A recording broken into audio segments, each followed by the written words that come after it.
Your country is under siege. And you think Cruz and the Talisman are the only things that can help you. But I'm the only one who knows where they are. And I'll tell you, if you accept my offer. To bare my soul for the amusement of American television viewers? No, to attract the support for a just cause. And you will tell your side of the conflict. To stop the Sheikh by putting him in the glare of public attention. But you have to move soon because time is running out. In Sharif, I am the one who decides if we have much time or little time. I'm not trying to tell you what to do. I'm just urging you strongly to understand that international news coverage could help you a lot more than even Cruz could. And you would have all the bases covered. The Talisman, the shaman, and the media. You are a dangerously persuasive woman, Mrs. Castillo. But have I persuaded you?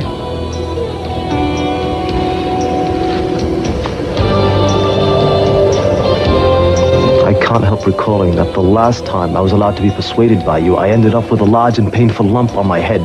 That won't happen again.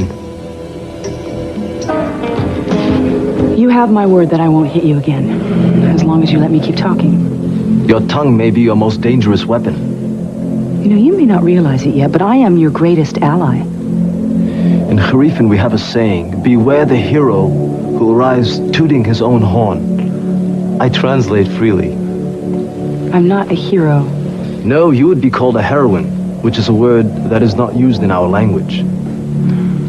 But that reminds me of another old adage, which says, give the advice of a woman the same weight you would a bubble floating on air. I'm sure that must have been invaluable in your Harvard days. No, I kept a very low profile regarding my country's attitude toward women. As a matter of fact, I had several women friends who were good companions and intellectual equals. Surprise, surprise. How did you reconcile that with your traditional views? I thought of them as men. I had no emotional involvement with them, nor was I attracted to them physically. They were chums. But it's not the case with you. Oh, I see. Because you're attracted to me, my opinion is considered worthless. Oil and water do not mix. All I am asking you to do is set aside your prejudice against my sex, your feelings for me, and weigh this proposal on its own merits. You must realize what world attention could accomplish. So you're saying, in your view, Sharif would be put on the map? Before the Sheikh of Kabir wipes you off of it. I will make my decision once my council reviews your proposition and advises me. You know, forgive me for being blunt. Maybe you're used to it, I don't know, but I don't really exactly trust your advisors. I think they're much more interested in their own, I don't know, in themselves than the good of your country. Now you impugn the loyalty and devotion of my advisors? Now listen. No, this impertinence knows no bounds, listen, woman. now you're doing this again. I'm only trying to... Be still! I do not care to hear any more from you at the present.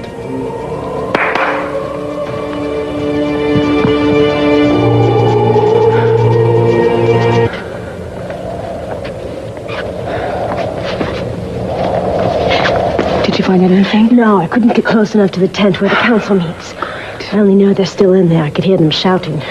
Wish I could get in there and talk to them. No female has ever appeared at a session of the council. Great. I think the ministers would probably all die of sudden heart attacks if a woman even dared show her face. Well, I think that might be a good idea. At least they'd be out of the way. I know they're trying to convince him not to trust me. The Pasha's a very strong-minded man. He respects the council. When it comes down to it, he will do what he believes is right, no matter how much they try to dissuade him. I'm certain he'll go along with you. What makes you say that? Something in his eyes when he looks at you. Kind of admiration. I've never seen him look at a woman like that. I've never even heard him agree to even listen to a woman's ideas. You're very special. I have great faith in you. Well, thank you. From your mouth to the Pasha's ear.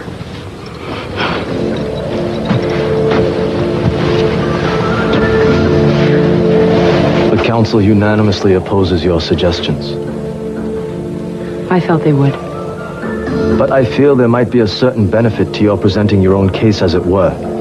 So I brought my representative to question you and listen to you. Rahib, Abed, you two have already met. Yes, we have. Very well. Begin.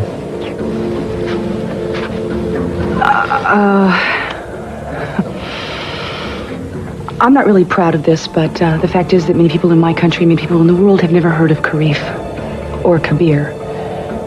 Many places become instantly famous when disaster strikes or a war erupts, like Chernobyl or Bangladesh.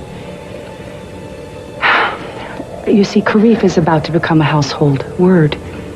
If Kabir attacks, and I'm sure that they will, the whole world will sit up and take notice, but you won't be able to do nothing about the violence and the bloodshed.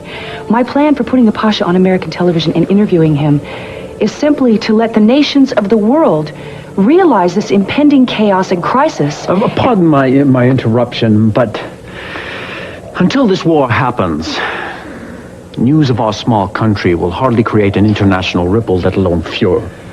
Well, Mr. Abed, this is what is known as a scoop. I'm sure it will get the attention that it deserves. Your Pasha is an articulate man.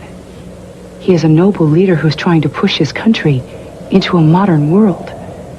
He is being threatened with extinction by a thug.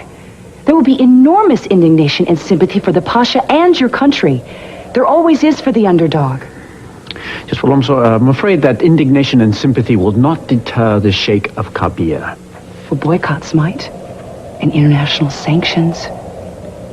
Isn't it worth trying to prevent the devastation of war? Why don't you take the chance? I mean, what have you got to lose?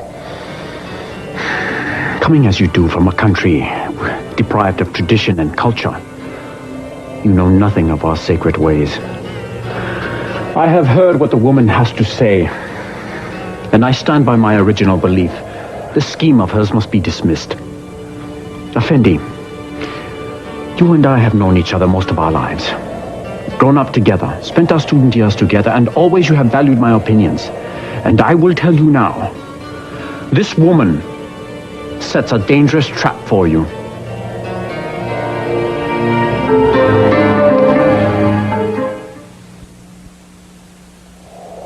Well, that's ridiculous. What kind of trap would I be trying to set, and why? Let us consider the bare facts of the story you're about to tell millions of people. Your husband, captured by our agents, is held captive by us. His wife comes searching for him, and she herself is made captive, placed in your harem with the intention of being made one of your wives. Do you think the world will be moved by our plight? Or will they laugh at us? Laugh at you, Effendi. Well, when you put it that way, of course it sounds bizarre. I mean, I'm not going to be telling my story. The Pasha is the one who's going to be interviewed. Do not be so indignant about my intelligence, woman. We are well aware of the tactics you Western reporters employ. A scoop is exactly what you're after. It does not matter to you that we are made to look foolish. Well, you know, the truth is twisted. And our sacred ways, such as the harem, are made to look ignorant and barbaric. You know, even if that were true and I was trying to make fools out of you, wouldn't it be worth it to prevent a war? It will not stop Sheikh Idi Ben Adir. The Pasha will be the one to lose face and be forced to back down from the battle in shame. You know, I think you're forgetting one very important thing, Mr. Abid. And that is that my husband's life is on the line. I am not only fighting for your country, but my husband's life. And do you really want to know where he is? He is being held captive by the Sheikh. Well, then I am very sorry for you, Mrs. Castillo, but your chances of ever seeing him again are very slight. The only reason they're keeping him alive is because they feel he has important information about you. That's the only reason. Is because they still feel he is useful. Which will not be for very long, since he has limited knowledge of us. Yes, but he does have knowledge of the Sakit stone. If they ever learn... Exactly. That is why I think we should go ahead with this plan. If the public knows that the Sheikh is trying to wage war on you to steal your oil, is holding an American hostage, they will be outraged. He'll have to work carefully in order not to be discredited. He will have to make sure that the countries who support him will still support him. If he's considered an outlaw, a madman, he will be isolated from the world community. Effendi, she is very clever, but she is not to be trusted. She does not truly care about our country. I think the Pasha knows better. And even if it weren't true, our goals are the same regardless. I would like to speak to her alone now. But, Effendi, be silent! Everybody leave!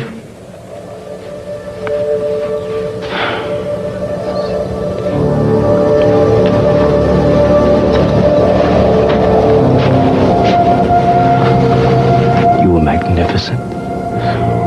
More eloquent and more forceful than any man I know. So you forgive me for being a woman? Forgive you? As you spoke, I was forced to admit the truth to myself. I've been trying to hide it. What truth?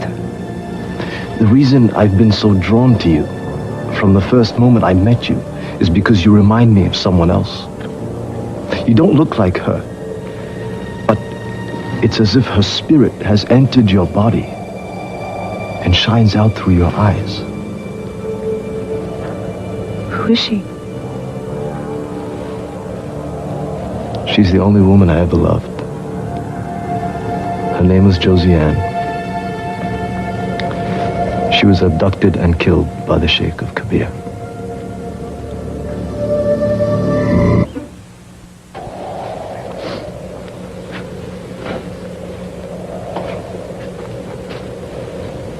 I have made my decision, Rahib. I pray that it is the right one. Meaning the one you would have me make? I'm afraid I have to disappoint you. Have you gone mad? This blonde witch has cast a spell on me. Silence! You are trying my patience. You presume far too much of our friendship. I did not mean to insult you, Effendi. I beg your pardon. Or my guest. Or your guest. I beg you to wait until morning. Give yourself a few more hours to reconsider your decision. We can't afford to wait a few more hours. I will not reconsider. You will either join me in full support or retire under guard with your books and papers to wait out the crisis.